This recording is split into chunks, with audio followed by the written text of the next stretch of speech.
সভাপতি কলাপাড়া উপজেলা নির্বাহী বিচার জনাব জাহাঙ্গীর হোসেন, এখানে উপস্থিত দুর্যোগ মন্ত্রণালয়ের সম্মানিত নেতৃবৃন্দ,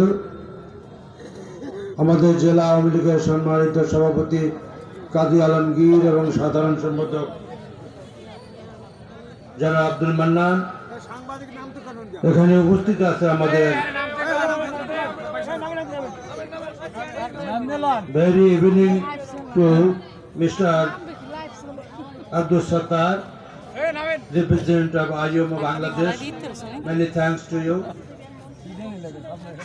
Yeah, you came here when my ministry, I requested you to come here. And I am cordially thanks to you to come here. Thank you very much.